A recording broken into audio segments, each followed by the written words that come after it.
What's up, everybody? Welcome to Draft Chaff. This is episode number 174. My name is Zach. I'm one of your hosts, and joining me, as per usual, Ben Fisher. What's up, dude? Not too much. I am very excited to spend an entire podcast episode just talking about the ways to put Titanic Growth into green-white decks. I think I saw a thread on Twitter that said Titanic Growth is the best, and I should just be putting it on my decks. Whoa! Hold your horses there, young fella. I think that you should rethink your statements here. Obviously, Titanic Growth is a great card. It's very situational, though. I think that you will find it that green-white, I guess there might be a home in there for it. But if you want to really play Titanic Growth, green-red is the way. You want to make sure that you put your trampling creatures, you want to put your monster rolls, and you want to smash face through that. That's my advice on that. I would stick to auras if I would be drafting green-white. Hold on. We have Sierkovitz here today. I guess we won't be talking about that. Maybe I should go reread that thread, as should all of our listeners. It's a great thread. We'll link it in the description. First of all, thank you very much for misinterpreting my thread. I wrote a thread where I worked so hard to try to maybe communicate the idea of what a win rate is to people. And then I clutched on that example of Titanic Growth, and by accident, I wrote a thread about how to use Titanic Growth. And now everyone remembers that it's a Titanic Growth thread and not a win rate thread. It's all about how you depict the win rate. That was the most important part of it. Also, I trophied with a Titanic Growth deck today. So. I mean, clearly your point stands. And I guess my misinterpretation, take that as a data point, you know? It is a data point. I'm a failed communicator, and I have to work on myself. And I'll see you next week. All right, that's a great show, everybody. We'll catch you next week. Let us know. All right. Anyway, it's been a big week for Magic. There's been some big announcements, and we thought it'd be cool to get together some relatively level-headed Magic players and chat about the facts of what's happening here. Not for modern. We will touch on that as well. But before we do, of course, our usual housekeeping. Do check out the Discord if you're not already in there. It's the best place to be to chat all things MTG.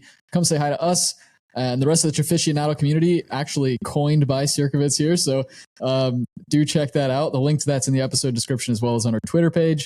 And if you'd like to support the show directly, you can do so on Patreon at patreon.com/DraftChaffPod. Again, things are kind of in flux right now if you're listening to this when the episode releases, so you may not be able to join just yet, but if you're listening to this in the future, do check that out. We really appreciate the support of all of our patrons who continue to support us each and every week, so thank you all for that. We are going to skip our Cracker Draft type thing this week just because we've got a lot to talk about, but we will jump right into our Teferi Tybalt. So, Ben, why don't you kick us off, and then we can kind of rotate around. Sure. My Tybalt this week, we'll start with this. It's funny, Sierkovitz, I actually messaged you as I was leaving a tutoring session after school.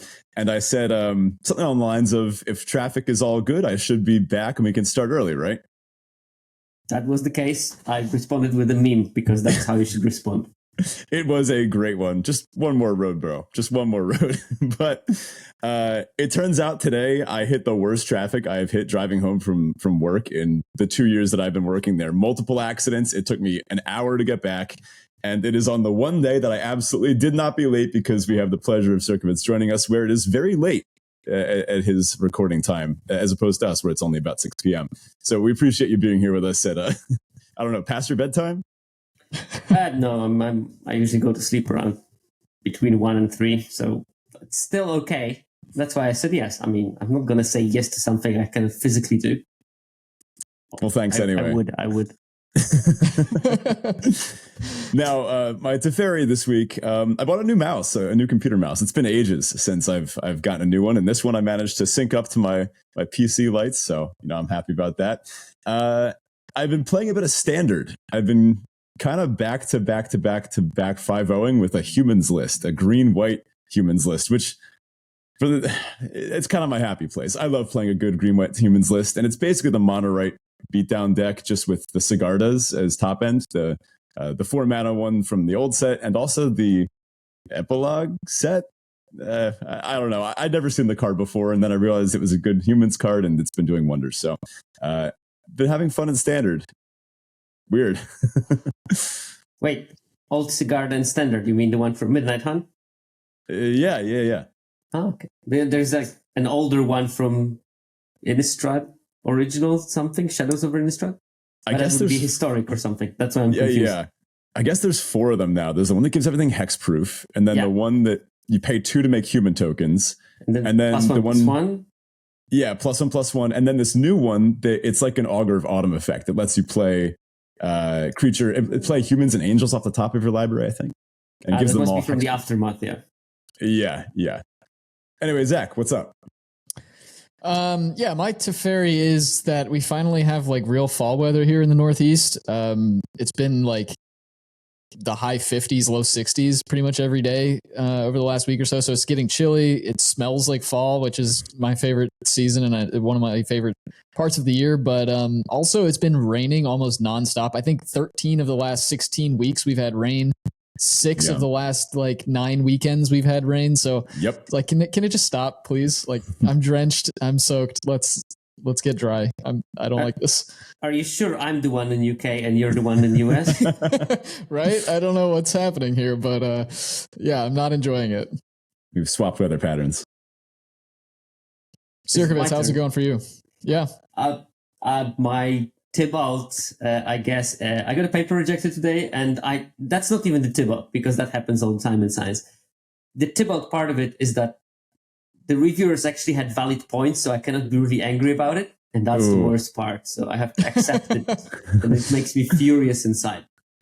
My Teferi, I crossed 5K followers on Twitter today. This is a big milestone for me, so I'm quite happy about it. Congratulations. I also had this little thing called Rustic Studies video with me that was pretty That's decent. true. Tybalt. I guess it was a week and a half ago, so technically doesn't count, but I'm not here every week, so I can stretch those definitions. That's true. Absolutely. That's awesome. Yeah, we were really, really excited to see you and Ristic Studies do a collab there. That was really cool. Yeah, it was exactly what I hoped it would be. It was awesome. Anyone that is listening to this that somehow hasn't seen that already, please go check that out. We'll link it as well.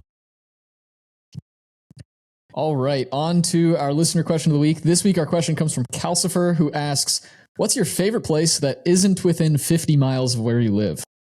Oh, cool question. Zach, what do you got? Well, I think prior to September of this year, I would have said Germany flat out because it's one of my favorite places and is definitely more than 50 miles from where I live. But Zion, I mean, I've talked about it on the show a few times. I just got back from Zion like a month ago. Zion National Park in the kind of Western United States. And that, I think, eclipsed Germany, maybe. At least that trip did. I don't know. Both are beautiful, but Zion was kind of breathtaking. So I think Zion's got number one in my heart right now. I think I'm on Acadia National Park, located in Maine. There are a lot of national parks that I'm a big fan of, and I do feel one of them would have to be my favorite. Kind of hard to pick. I really liked some of the ones out in Colorado and Arizona, but I think I would go with Acadia. I just love lobster too much. I'll go with Sicily. Go on then. It's an amazing place. If you have never been to, I highly recommend it. It's like a good combination of culture, good food, and excellent weather and nature, and everything is there. It's just like a microcosm of everything you want from Mediterranean on one island that is at the same time as being typical for Mediterranean. It's also very characteristic on its own. It's super fun to be there. Listeners, curious about what you all think for this. If there's any 50-mile away places, maybe even some that are near other listeners. I don't know if people know this, but there's listeners from all over the world that listen to this show, which is awesome. We love seeing that data come in. So drop some of your favorite places. Maybe you're close to someone else or closer than you thought. And if you'd like to have your question answered on the show, jump into the Discord and check out the listener questions channel. That's where we grab those. So we'd love to hear from you. But with that, let's move on to our main topic this week, which is the end of Limited as we know it. A bit dramatic, I know, but I think no matter where you land on either side of the spectrum or whether you're in the middle or whatever, that statement is true. I think this is the end of Limited as we know it, and we'll get into why in a little bit. But we got a ton of announcements this week, and I think we were all expecting a certain announcement that we didn't get. So, Ben, what was that? And then we can kind of go into the big announcement that nobody was expecting, and some people seem excited about and some people seem furious about. So the one thing we kind of expected was some sort of ban list update. There was a banned and restricted announcement, and Magic has announced before that they're changing the way they run these, right? That they're only having them every so often. At least these emergency ones, they're trying to do less and prolong the standard rotation cycle, and they're playing with the formats a bit, which is good. But most people expected some sort of ban on at least one offender in Modern. I actually ran a poll on Twitter just to see what was, X, just to see what was happening, see what the general consensus lie. My poll results had Grief pulling ahead with around 42% of people saying that Grief was most likely to be banned, Fury following at 26-ish%, the One Ring following at 19%, and the Beans up the beanstalk at around 14%. So most people thought Grief was going to get the ban. Nothing got banned in Modern or in any format. There were no unbans, which they've been trying to do more of lately. No changes, but the big announcement came not to update the fact that Scam is 20% of the field in Modern, which I personally like because my deck has a good win rate against Scam. But the big news is about play boosters. Now, people that are terminally on Magic Twitter, which unfortunately I think everyone present here is. To those that are less so, you may not have even encountered this news yet. Wizards is going to be changing the way packs work. Sierkovitz, what have you heard about this? Well, first of all, I think that the ban announcement for Modern is about right. I think that if anything should be banned, you should ban every single one of those common reanimation spells that you use in Scam. Every single one of them. Each. And that will solve a lot of problems. You will not be able to Grief and recur it very easily. You will have to play white with Ephemerate or something like that. That will make it much easier for the format to deal with because the white-black deck is beatable.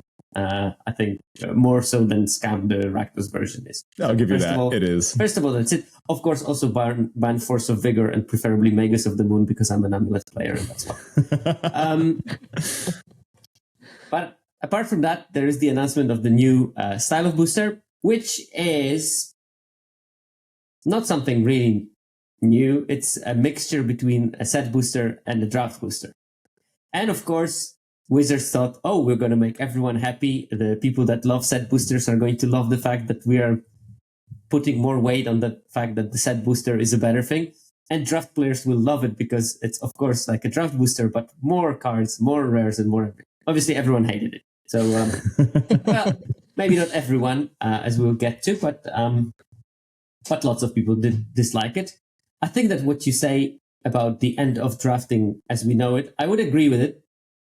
But it's also the beginning of the drafting as we will get to know it. And I think that's exactly better to focus on the fact that this is the beginning of something because we don't have any agency over what's going to happen. So we either can be angry and miserable or we can accept that changes are there and try to look for positives and not...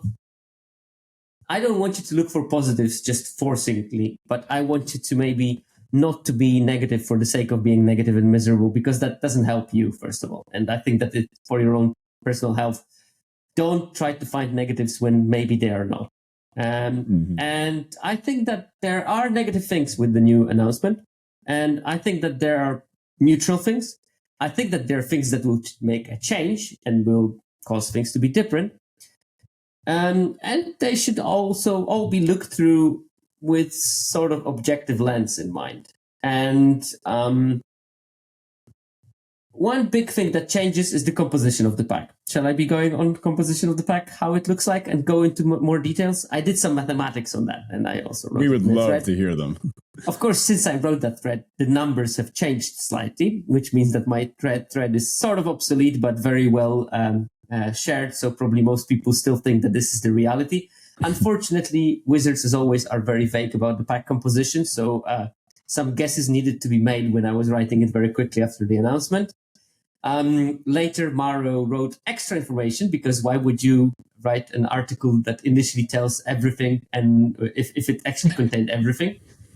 So based on his new numbers that I still don't 100% trust, but I have to respect in some way, those numbers are going to be changing. But I think if we look at it, the gist of it is that boosters are going to be one card shorter in terms of playable cards. So it will only have 14 cards, but one of them will be a basic land. So 13 playable cards. There will be 6 commons that are guaranteed, and people looked at that announcement and said, oh no, only 6 commons. But that's not very much not the full story. These are the 6 guaranteed commons. These are the 6 cards that will for sure be common. Then there's going to be 3 uncommons, like in the normal pack right now. So nothing changes there. And 1 rare or mythic slot. So these things are sort of the same as in the current draft boosters. What's going to change? There is going to be an additional slot that has a card from the list or a common. The list is this mysterious entity that has some absolutely random cards. For example, recently in one of the sets, you could just randomly open in a set booster a Renin 6. Sure. Why not? The chance of that is microscopic. So the slot that has the list card or the common, 87.5% of the time will have a common, which means that, 7 out of 8 packs will just have a 7th common in there. One drafter will get something weird.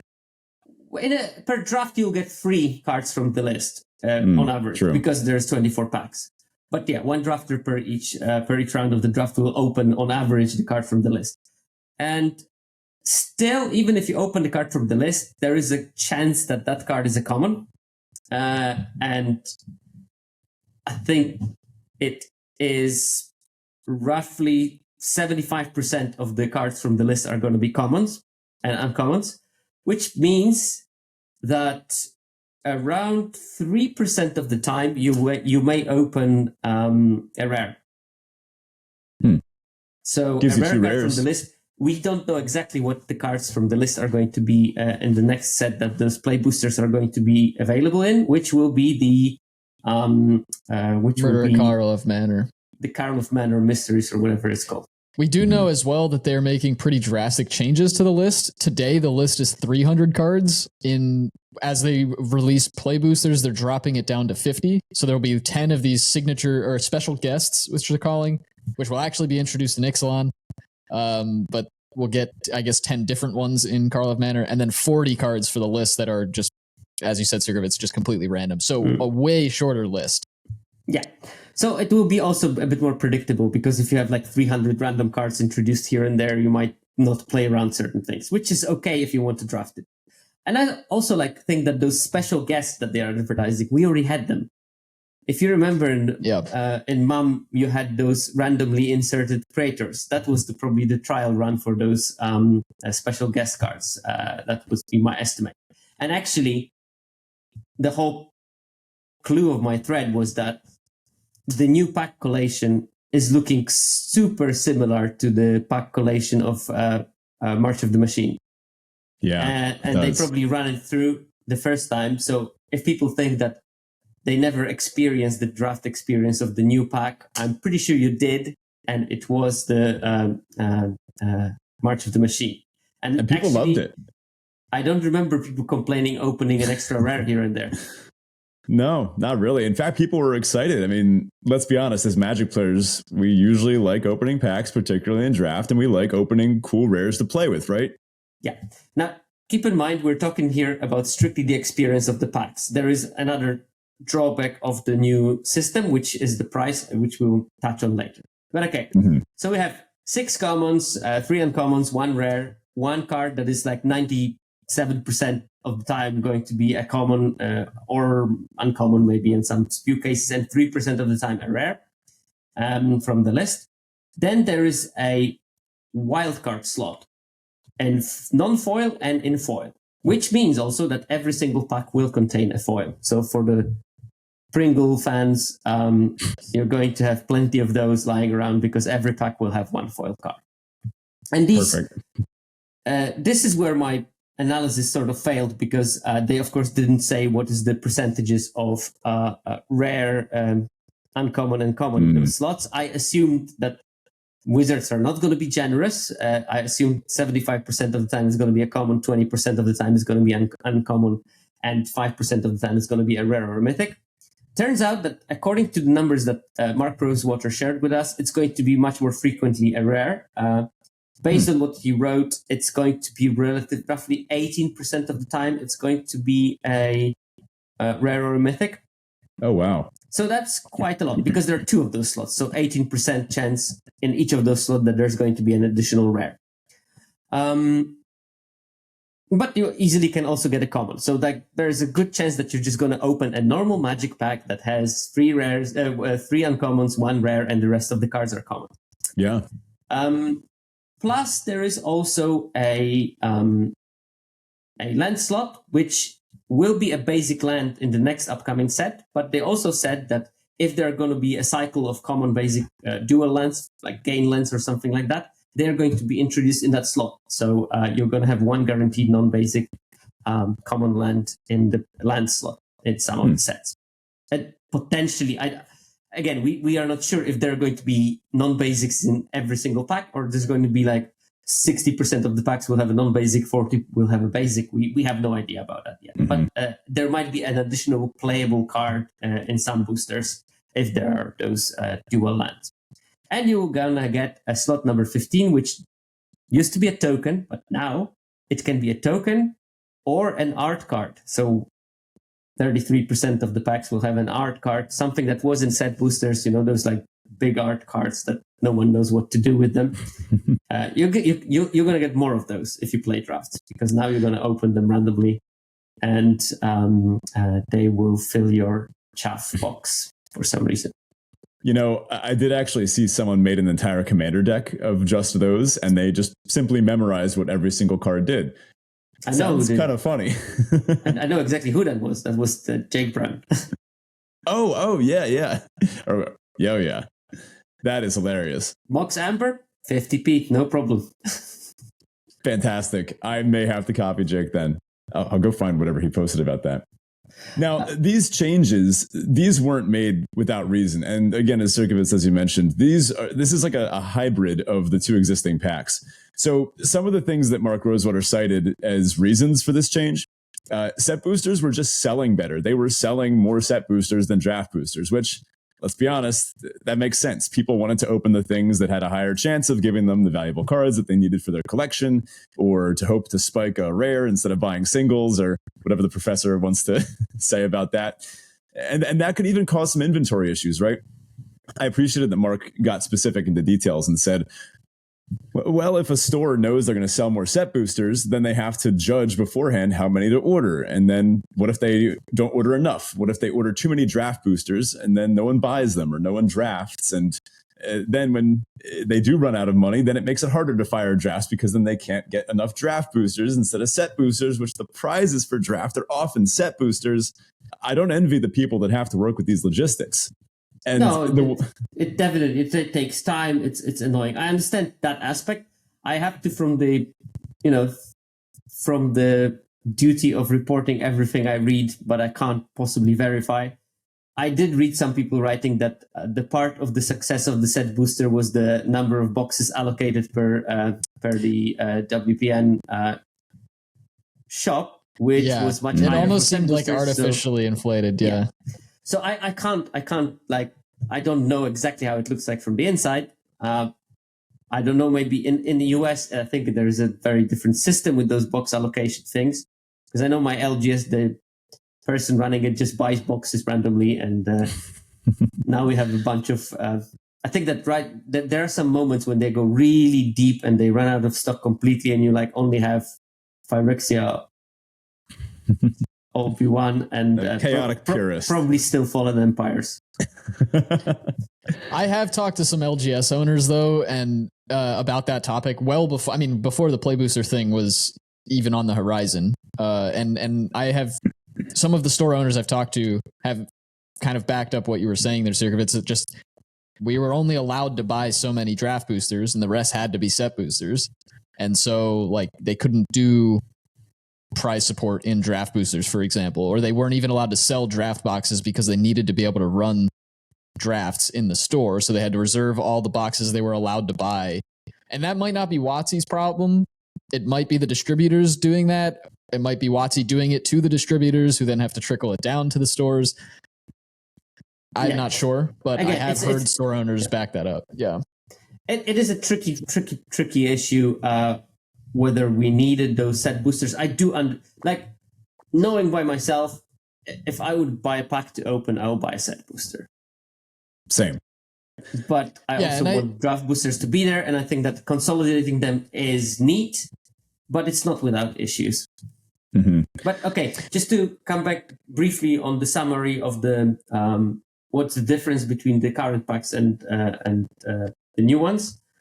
As the old packs had average of 1 rare, because there was 1 rare slot, the new ones will have on average like 1.3, 1.4 rares, depending on which estimates of what will be in this wildcard slot are. And there's going to be three and a bit uncommons, and there's going to be a big reduction in number of commons. They're going to drop to 8.6 rather than 10.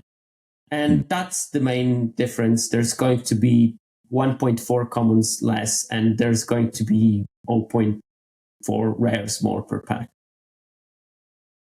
Now, I saw some comments in the various threads that were clogging up Twitter about all this, saying that maybe that's okay because in every set, there's maybe the bottom 10 or so commons that no one puts in their deck almost literally ever.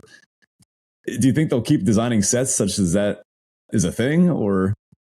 So one thing that was mentioned during the release and then later confirmed by several people involved in set design is that the change in the booster composition is going to drive the change in how people design sets. So, for example, my main worry when I heard that announcement was not about the extra 0.4 rares per pack. Definitely, I was not panicking that someone in the sealed might open 24 rares, of which chance is probably something like 1 in billion. I'll wait for a screenshot. Someone will do it. 1 in billion. I think we might have to wait several years for that to happen. And then do we believe in humanity to get us there? Yeah. My main worry was that it's going to create a weird imbalance in removal to creature threat ratios in the decks, because you will have fewer commons open. Most removal is at common level, which means if you have fewer of those, you all of a sudden have like 10% less removal. And if you have 10% less removal, the creature threats are going to become more potent, and the strategies will become more creature heavy because, of course, you also don't have enough removal to fill your decks. Removal will go even further high in picks, and that might become a problem.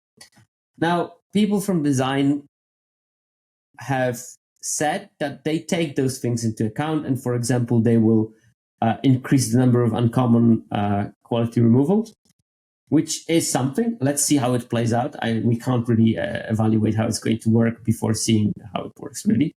But I'm definitely reassured that they are thinking about those imbalances that are related to the trimming of the number of commons per pack. But of course, it will change some strategies. Like, you had those decks where you have to collect them all in limited, and you want to have your 6 Merfolk Secret Keepers in your Eldraine draft. Mm-hmm. That will happen less frequently because you will have probably slightly fewer commons and average copies per draft. Now, how Wizards want to tackle that is that they shift the numbers. Instead of normally having 100 commons and 80 uncommons, they said that the new sets are going to have 80 commons and 100 uncommons. So you have longer rosters of uncommons that probably will be slightly rarer, but because there are fewer commons, you should get at least similar numbers, which is encouraging. And they specifically said that they are going to trim on some of those commons that they know are unplayable, because they know that they're unplayable cards, and they put them on purpose in the set because you cannot put everything that is a banger, because limited would become problematic if every single card is a banger. Mm-hmm. Now, of course, I guess that putting 100 uncommons is opening some slots for constructed plants at uncommon level, which is also good, because that may mean that there will be cards at uncommon level which are designed not to be great in draft, but to be great in constructed, which also will maybe reduce some pressure on having everything at rare in constructed that, I remember times when uncommons and commons were routinely played in constructed decks, but now it's just, Not 4 so Shieldreds, 4 Fables, and Yeah. some lands, and all of a sudden you're like 700 quid in the back building your standard deck.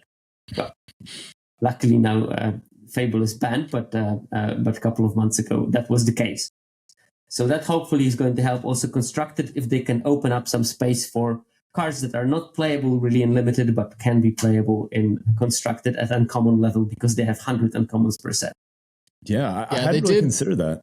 Mero did also, in a separate response, explicitly, well, how explicit, I guess, is up to interpretation. But he did say that they're leaning from an R&D perspective toward making commons more generally useful. So things that would be more quote unquote sideboardable effects are going to be either pushed to modular cards only at common or just pushed to uncommon full stop. So we won't necessarily see as many of the, oh, this card would be great, but it's a sideboard only card in the common slot. We won't see, or at least it sounds like we won't see as many of those kinds of cards at common. Does it mean that they're going to take my broken wings? No, they're just going to make it an uncommon. Or they'll just add a modular, little extra effect to it. That was the power shifting it up. Technically, it was always a modular spell. You had a choice of 3. I suppose that's true. No, now it's an uncommon. That just means it's better, right? Okay, that's good. So that's a lot of the details. Right now, let's talk about some other facts that relate to this. There's going to be a price increase, and this is not great. I guess let's save side commentary for later. We have plenty of opinions. We'll hold off on takes. But there will be a price increase, right? Now, Mark specifically said that these play boosters will be priced at the set booster level. 36 packs per box instead of 30 for set boosters. So that's something. Now, play booster boxes will be more expensive than set booster boxes were, although the actual price hasn't been announced. What are we looking at? Like 150? Yeah, I've seen the few estimates come in at around 155, sort of expecting. And again, the play boosters are priced. I guess if you were to just be able to buy an individual booster from Wizards, you'd get it at the same price as a set booster. The change in pricing comes from the boxes because the boxes now have 6 more packs in them than a set booster box did. Yeah, so that's the only thing that drives up the price of a box because bigger box, higher price. Mm-hmm. Right. And that's the thing I wrote about today is that, and this is my main worry for that, because I do know that already at my LGS, there are some people who are on the border. You have to sort of convince them to play a draft because they quote that it costs too much just to play a draft. And they are not the kind of people that will open packs for fun. So they will not be swayed by the fact that you get an extra open for rare per pack while you're drafting. They buy singles because they want to play constructed and buy their singles. It's definitely a better deal to buy singles than to buy boosters. I like opening boosters because I'm a gambler, and that's why. But that increase, it's going to be $3, £3, however you put it. It's going to increase the price of a draft because you only will be able to buy this product draft with. And pre-release is going to be much more expensive as well, which is not great because that should be the entry-level tournament. And if you have to pay, £40 for an entry-level tournament, people are going to be like a bit iffy about it. Mm-hmm. And I made an analogy there. I know I hate analogies, but they are sometimes good way of depicting something. It's really hard to calculate the inflation on cars, especially when we're talking about the multi-decade trends of the prices. And I posted a picture of Volkswagen Golf. I think in US it's called Rabbit, potentially, as a model. It's a small car. You wouldn't know that it exists. It's a small city car. But you can see them, how they evolved from 1970s to now. And one thing that will strike you is that they got a whole lot bigger. It's the same model of the car, but they got a whole lot bigger. The safety features, the first one, the safety features were brake and potentially a seatbelt if you are willing to use it. Now they have, of course, all the curtains, airbags, controlled controlled impact zones, ABS, whatever you think of, probably traction control, probably like some kind of a lane control. All those things were added to the car. So if you compare the car from 75 that didn't have those features and compare the car from now that has those features, you can't compare them one-to-one because they are different cars because of how much technology has been done. This one will have like radio MP3 player, probably some screens and whatnot. The other one had like a cassette player, maybe. If probably you had to buy it separately. So because of that, those things are incomparable. But if you would compare them by a value of a similar car in those times, you would come up with that the modern Golf is actually cheaper than a comparable car from the 70s. Really? The only difference is that the comparable car in the 70s was a luxury model that only like millionaires could afford. Oh. And now you have to buy the same kind of car with the same kind of equipment that millionaires in the 70s were buying, but you are just a regular family. That's why, lots of families will not be able to afford a brand new car because it's a massive cost, because all those features inflated it. Mm-hmm. I'm not going to say that, putting safety features in a car was a bad idea, but the problem is that, of course, you cannot buy the 1975 Volkswagen Golf because the car with such a bare equipment does not exist, which means that, people are priced out of buying a new car. And same happens here with the boosters. They were costing 1 unit. Now they're going to cost 1 unit plus 10%. And they say, okay, you got 0.4 rares more per pack. But it doesn't really matter for a drafter because you're not buying a pack to open it. You're buying a pack to draft. It would be nice to have like this basic product that you can draft as cheap as possible because you get the experience of drafting and you don't care that much about the value of the cards inside. And if you're the kind of a person that sells cards or trades them, you're probably not going to be trading them because you drafted so much. You're going to be probably trading them because you bought a lot of packs and you want to convert those things into value. As a drafter, I'm drafting like in paper 4 or 5 times a season, if even. I'm going to open some rares. Most of the time, I'm just going to put it in my collection, trade the commander one with the commander people for triumphs or something. Open the manga Ristic Studies. That goes quickly away and gets converted into playable cards for Modern or Pioneer. But I would rather have the cheaper draft, as cheap as physically possible, so that more people will be playing that draft with me and not avoiding drafts and deciding to play Commander instead. Mm-hmm. Now, something that strikes me about this proposed solution, this is a problem that they created in the first place by creating the set boosters, right? Before, in the olden days, there used to just be draft boosters. Collector boosters, we don't talk about them. But then they made these set boosters, and now they're saying, okay, well, here's the solution to our problem, which is that we have these 2 booster types. Definitely. And then the solution is to hybridize these into something that apparently everybody wants, forgetting almost that we didn't, speaking just from the limited perspective, didn't necessarily need the set booster in the first place. And a really striking point was that some data sales statistics showed that the majority of players who opened boosters at all were not playing them in limited formats, assuming that accounts for both draft boosters and set boosters. And I don't know if they were just looking at the packs that I would win and then crack instead of taking store credit. Maybe I should regret always taking packs instead of store credit, but like you said, I'm also a gambler, so who can resist the mystery box? Mystery box every time. Yeah, that quote from Mero was interesting too. And I mean, you paraphrased it there, but yeah, essentially he said that they found the majority of players who open a booster, and I wonder if open a booster includes drafts. Probably not. I'm assuming that's people who purchase and then open boosters separate from actually drafting them. Anyway, don't play limited with those boosters.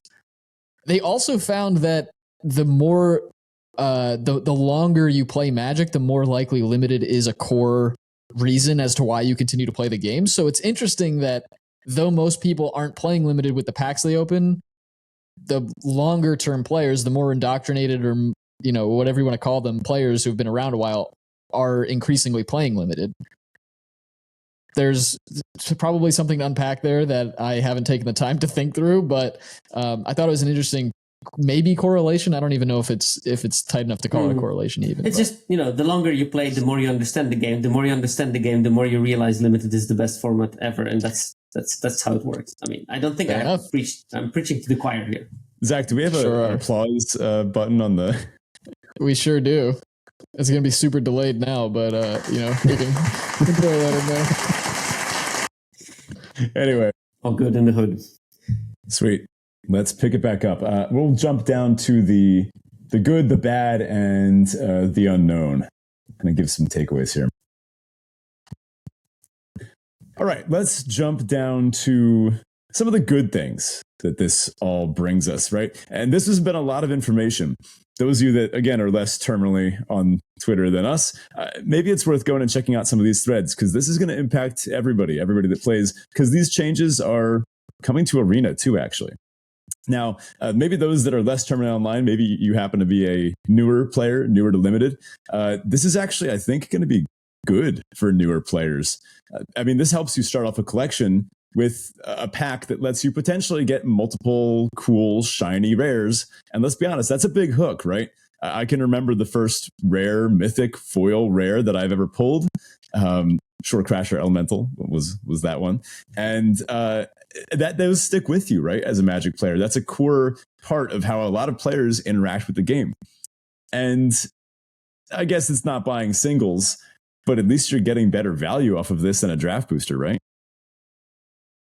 Yeah, I think that especially it's going to be very hard to speak about good in absolute terms before we know exactly how it plays out, because there's lots of things that potentially can be very good. And experience of opening a pack with multiple rares is always nice. And opening in the draft, especially when you're the second player that gets past the busted rare, it's going to be great. Because you get past the pack, you normally expect to see, a decent uncommon maybe, rare is probably missing. But if you get past, someone picked a great mythic for value and you get past the bomb rare, it's going to be a great feeling, I guess, and it will happen relatively frequently because 40% of the packs have 2 rares. And I remember drafting the Double Master set, which are atrociously expensive drafts, but it was fun because you got past the second rare and you got a second chance of getting something decent for yourself. Another thing that comes to mind is when playing Vintage Cube and you open 2 pieces of power, or when you get past a piece of power, and some people will knee jerk and say, oh, the person to my right is an idiot. But I do like to think of it as they probably just opened 2 pieces of power, like a Mox and a Soul Ring or something. And that is also a fun, unique experience that leads to very tight choices that you don't often have to make. And this is going to test a skill aspect that maybe isn't tested that often, which is, okay, you can, look and see that they're rare, and you probably remember that that's better than most uncommons. But which between 2 rares or 2 good rares or maybe even 2 mediocre rares do you take? Maybe you take neither, right? We'll definitely have to work harder on the pick orders. Because usually, till the uncommon level, they made sense. And above rare, it's is this an A- or A?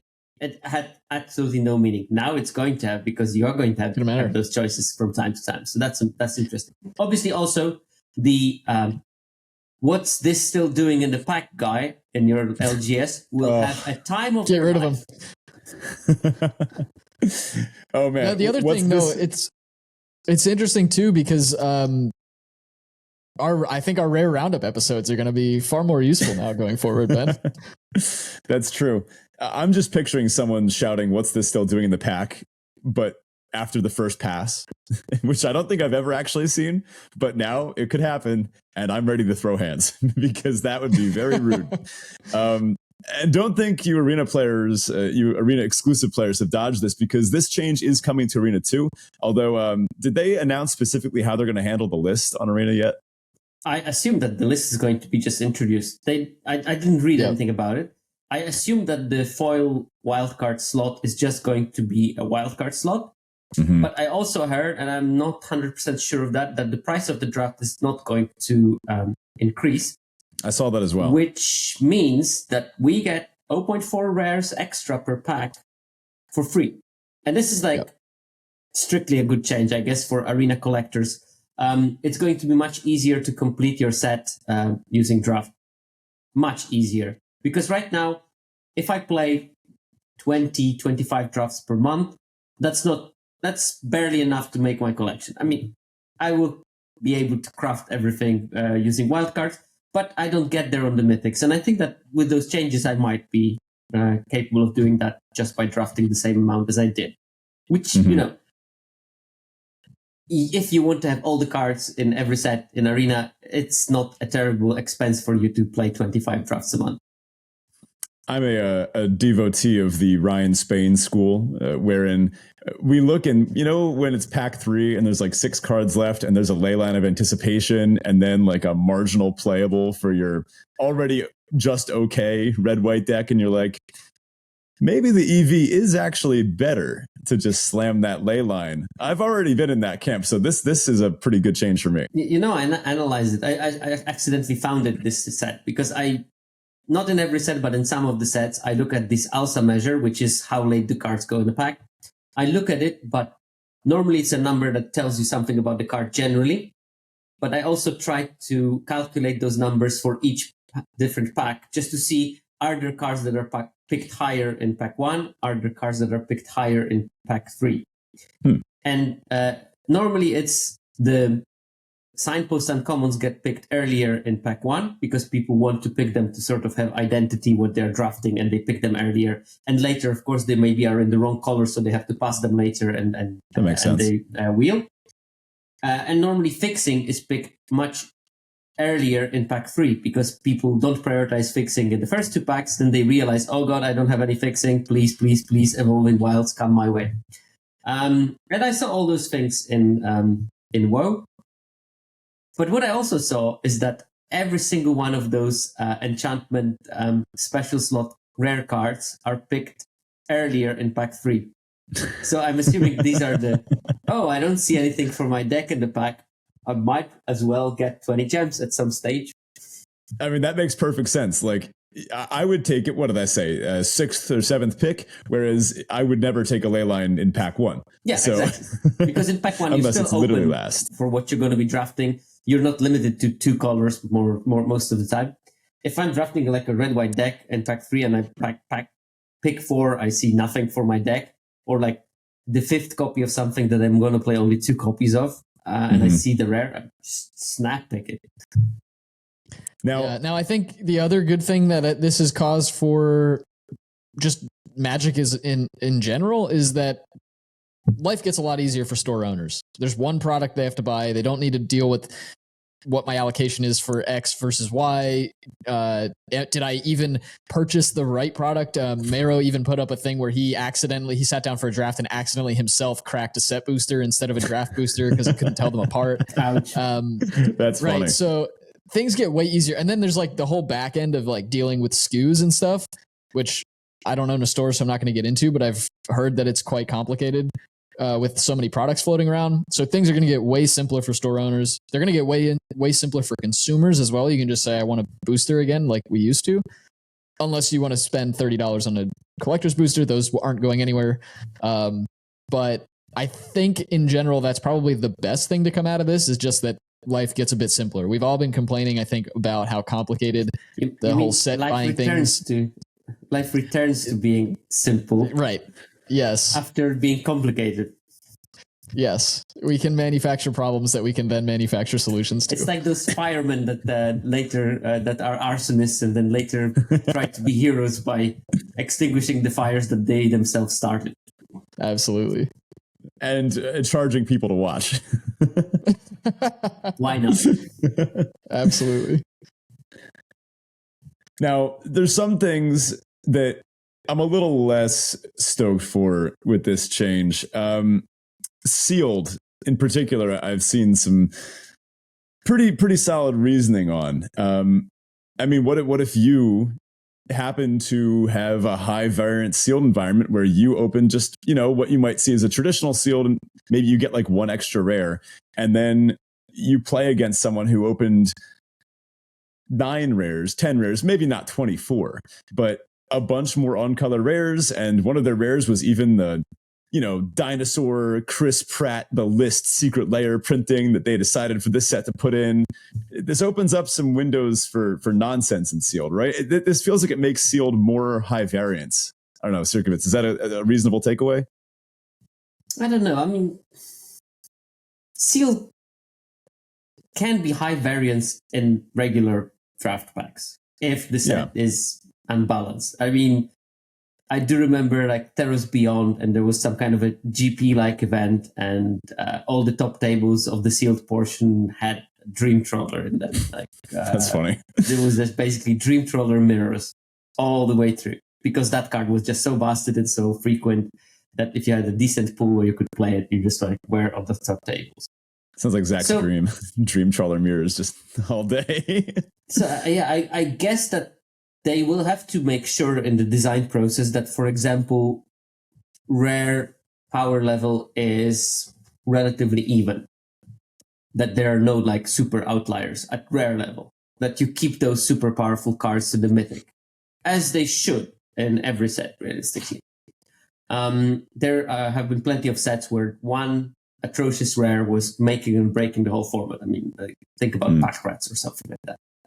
Tetsamok, Glorybringer. Yeah, exactly. Oh, exactly. I mean, all of those things. So they will have to put more effort into that, because with those extra rares, that's just going to be more common, and that can become really menacing in the sealed. But if they do their design, if they do the set design correctly, I don't think that the problem will be that big. I think that even in sealed, you can limit the amount of that variance. And, somehow still good limited players, even with a medium pool, are going to do well in those events. That should be fine.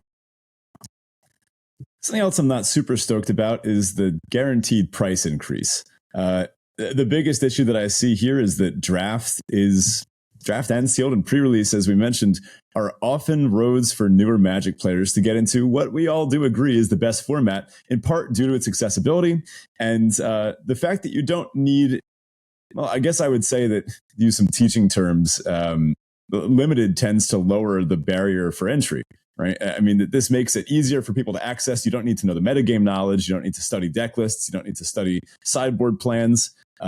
In some ways, it's a more streamlined approach to playing Magic for the first time. And let's say a traditional draft pack right now of WoW is around $355 US dollars, that is. And a WoW set booster is $5.19. That's an increase of around 30%. And that means we can probably expect, because these play boosters will mirror the set booster price, an increase in the cost of draft by around 30%. And let's be honest, it was already getting more expensive. I've been paying above $15 to draft. I don't think I've paid $15 to draft since before college. Yeah, and it's actually going to be more than that, right? Because again, while they're keeping the price per pack at the set booster price, because boxes are more expensive, the end consumer is going to end up paying more per draft than even if you were to just be buying set boosters as the prices are today. So we don't know by how much, but it will be a bit more than that. So I'm split in this argument, because on one hand, I know that generally pack prices have been stable for decades, which is weird in its own right, that there hasn't been an increase in the pack. On the other hand, I'm not surprised, because producing the pack costs close to nothing. You can print those things in millions without a problem.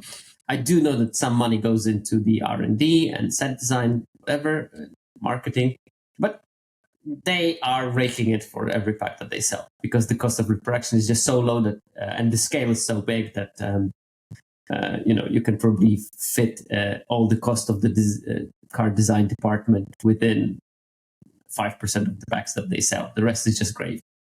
So on one hand, I do understand the increase because inflation. On one hand, I don't understand. I do understand people complaining about the prices, because this game is getting expensive, and I know that some people are going to be priced out of limit. And I'm not happy about it, because I want to make sure that Magic is available to everyone. I think the solution we're going to make in our LGS, if I have a say in that, is that instead of playing 4 drafts per format, we're going to try to play 3 drafts per format and 1 cube. We're going to make probably a proxy version of Vintage Cube or something like that. Sweet. And we're going to play that, because we're going to make a deal with our LGS owner that we're going to pay like the Commander people play just for playing, and maybe some extra for pack prizes. And people will be happy to play that, because they will have a free draft that they don't have to, that it doesn't have to burden their finances.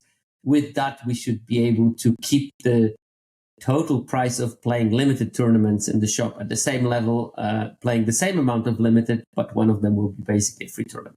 So that's what awesome I'm idea. thinking about doing.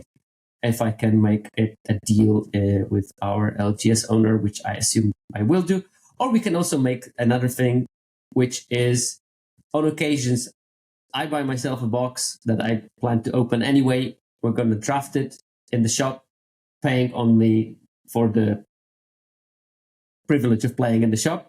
I'm going to keep all the cards, and we're just going to play a draft through that. We did it a couple of times. Normally, we do it outside of the LGS, but we can start doing it also in the LGS, so people can play limited for free, basically. That's awesome. Yeah, and listeners, if you find yourself maybe a little concerned and your local game store maybe is getting more expensive, then these are some great options. Well, I am a socialist. I'm not. I do think that if you can afford something that other people cannot afford it, you can share it. And obviously, my sharing is not completely altruistic because I still keep all the cards for me, but at least they can get the experience of playing limited without investing the money into it. So that's at least one thing I can do. I mean, I'm not rich, give cards away for free, but I'm rich enough to buy a box on occasions and use that so that others people can play a draft without. I think maybe you're just delegating your gambling, right?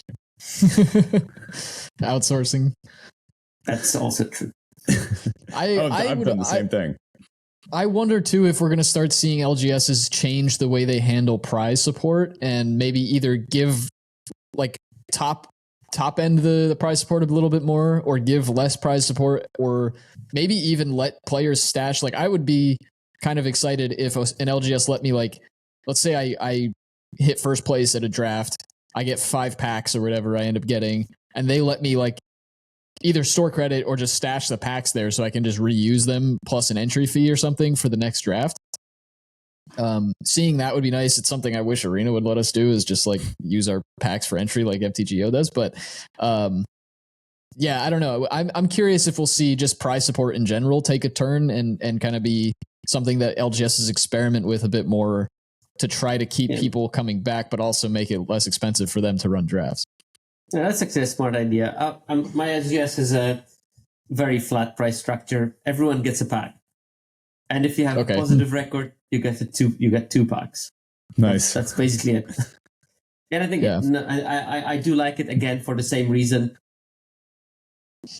You don't want, especially in a small LGS, same people getting all the prizes every week and everyone else watching them opening them, because that's just not going to work. So I always liked it that even at the pre-release, when you get like 20, 25 people coming in, everyone will get 2 packs, and maybe like the winner will get like a special promo pack or something.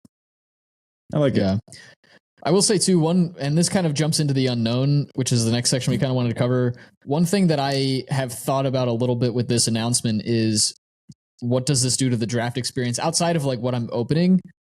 I wonder, I'm a little excited for the challenge, but I also wonder how complicated reading lanes is going to get, because you don't necessarily know how many rares somebody opened.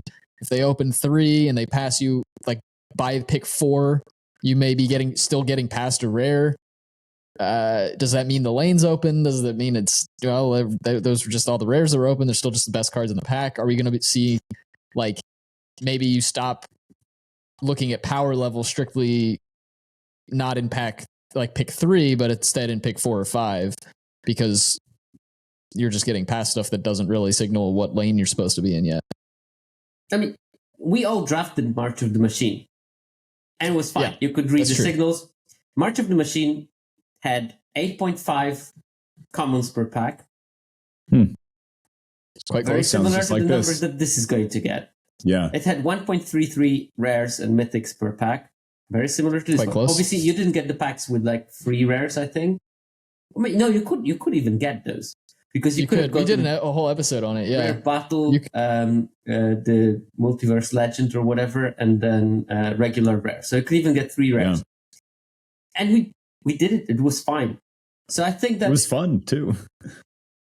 Yeah, it's just like, I definitely am counting on the fact that the design team will deliver, because I don't have any reasons not to trust them delivering it, because I do know that they delivered a bunch of really good limited sets in recent years. And, some of them were maybe more on the mid-size side, but these were still excellent considering that pre-Dominaria sets. So I do trust the design team as the one of the branches of WotC that I do trust quite a lot. So I'm not worried about that much. It might require some adjustments. There might be some new heuristics. And for me, it's going to be super fun to figure them out by looking at 17 lands data. Yeah, I'm very excited to see how 17 lands continues to. Well, I hope particularly to see some changes once we get a couple sets like this to see what are the big measurable effects.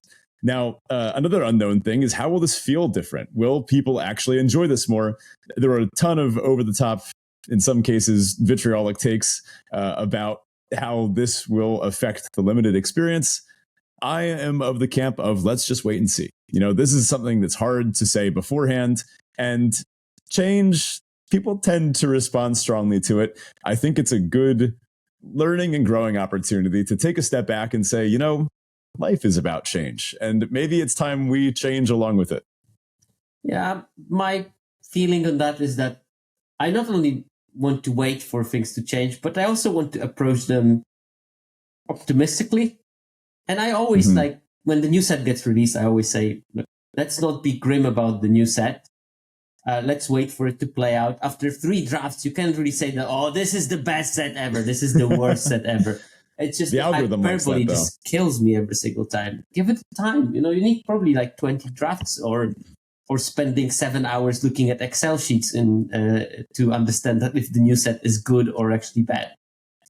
So I generally would tend to advise waiting with an optimistic mindset, because my experience is that if you wait on something and you're like mildly optimistic about things can be decent, you end up experiencing things in a nicer way than if you sit miserably sulking and say that, world is ending, Magic is going to fail for the upteenth time since Alpha, when it failed for the first time by releasing cards, actually.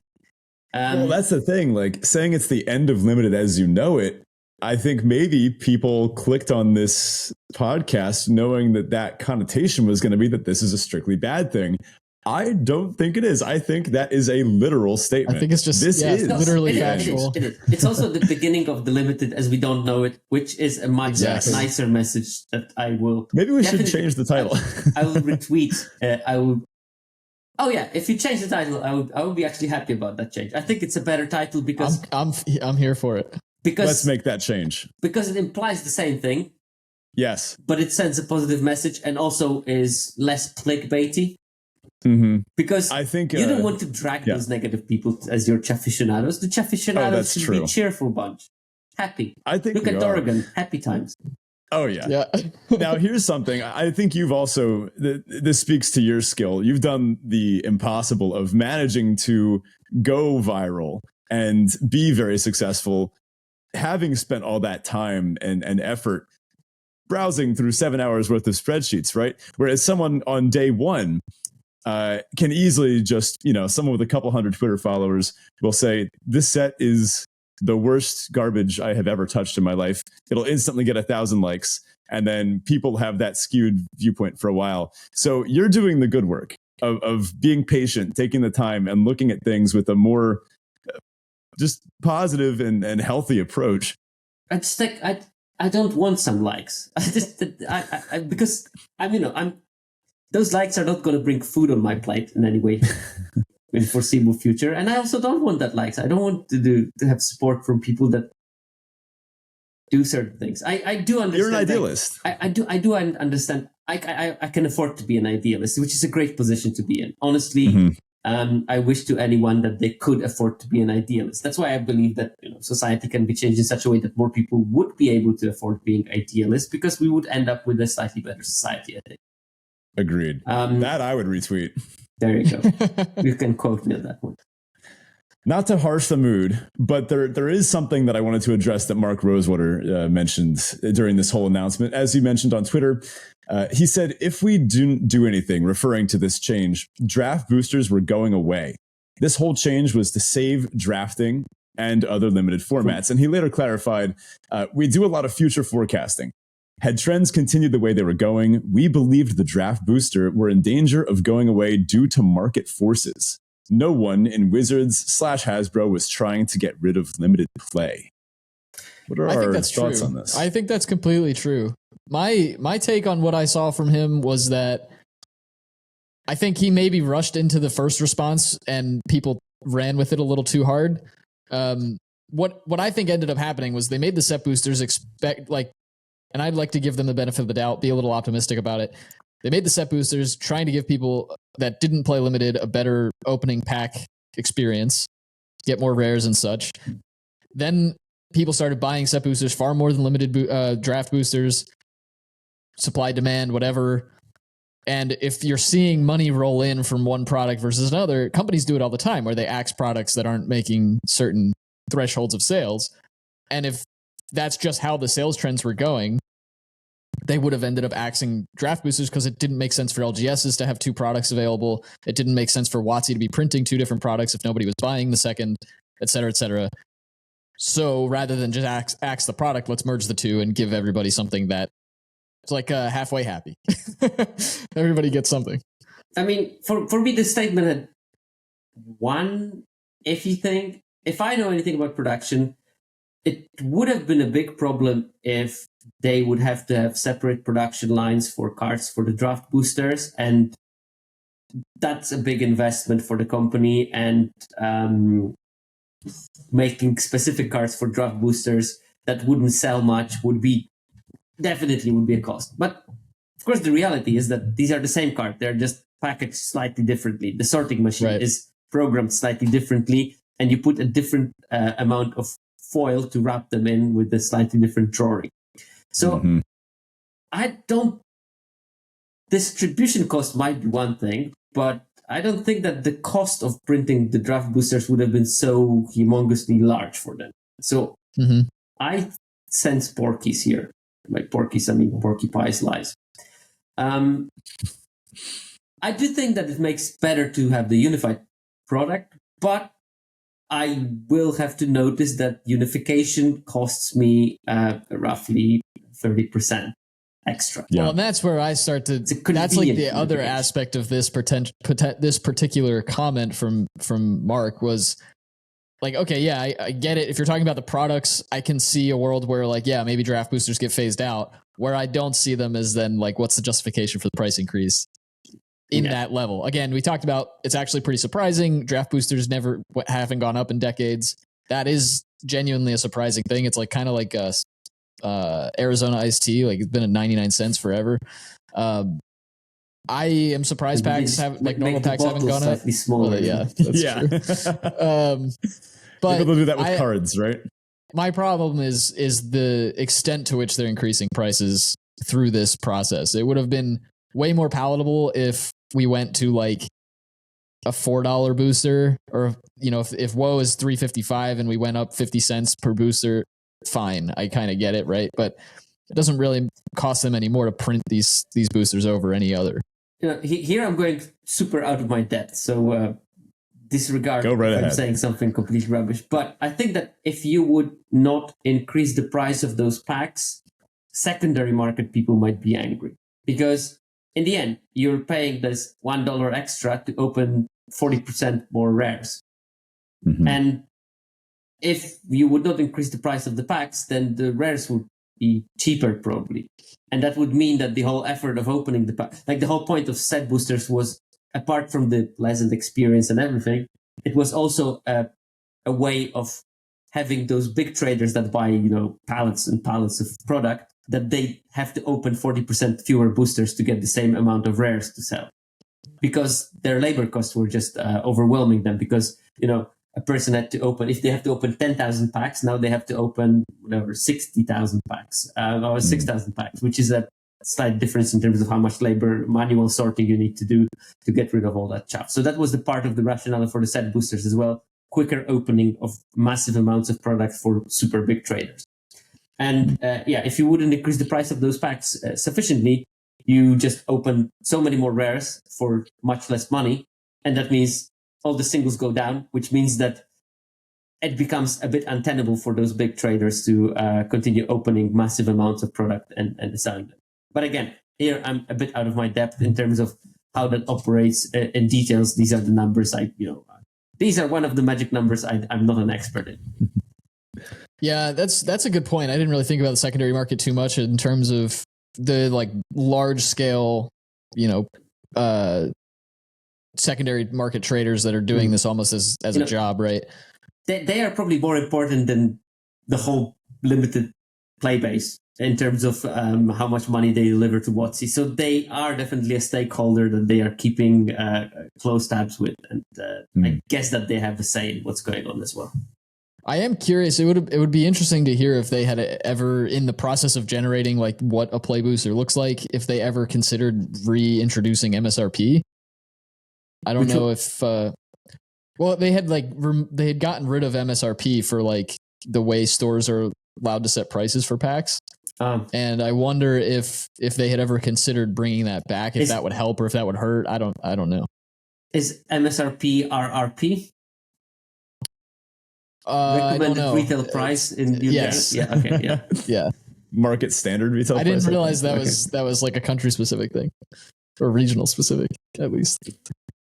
Now let's dive into some final thoughts here. Maybe we can each take some time and just wrap this all up. So, I mean, ultimately, limited, it's not going anywhere, at least for now. Sealed, some people seem to think it is. I'm not really sure about that either. I think time will tell. And look, they're not changing all of Magic. There's still 30-ish years of Magic sets that you can go out and buy whole boxes of, some of which for very cheap, and still draft those just like normal. If you want to open a good old-fashioned pack with 10 commons, 3 uncommons, a rare, and then some other junk, go buy a box. And you can do that, right? Go find some friends. You can draft that. Make a cube.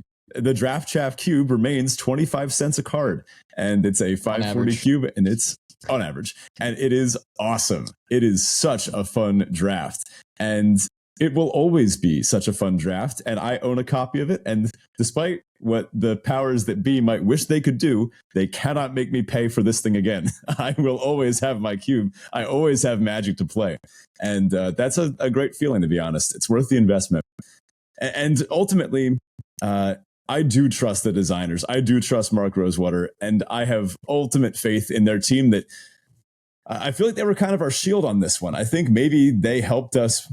Maybe they blocked a bigger bullet than we really even know. And they have done some great work recently in set design and in product releases, and even some of the secret layer stuff that I had doubts in. I've had to come around on and say, yeah, they've executed this pretty well. And I guess with March of the Machine being a great equivalent, I do kind of feel as though, yeah, I have already done this. Maybe it won't be that big of a change after all. And to mirror what we were kind of saying earlier, change is natural, it's good, and while it scares some people, growing to embrace changes, I guess it's part of the human condition, right? What are your all final thoughts on this? Let's wrap it up. It's bedtime. I find it funny that the first mystery we were going to have to solve in the murder at the Karloff Manor is going to be, what's in the pack? Yeah. Who was really getting murdered? Is it sealed or is it Dovin Bond or something? Yeah. Yeah, I think for me, Ben, you wrapped it up pretty nicely there. I'm actually pretty excited for the beginning of this new era of Limited. I think, one of my maybe cliche but favorite sayings is that, growth dies in the comfort zone. So I'm kind of excited to get out of my comfort zone here a little bit, try something slightly different. Again, I think Sierkovitz did a great job breaking down the numbers. On average, the packs aren't that different. And if you compare them to Mom specifically, they're almost no different at all. So it should be relatively familiar. Mom that cost exactly the same as any other draft booster. By the way, yes. I mean, just saying, yes. You paid exactly the same amount of money for the Mom booster as you paid for the regular draft booster. Somehow it was feasible there. Well, I'm very curious how things would, like, what the reaction would have been from everybody if they had said, hey, we're doing all these changes, we're making a new play booster, but it's at the price of a draft booster. So you're getting your set boosters for a discount.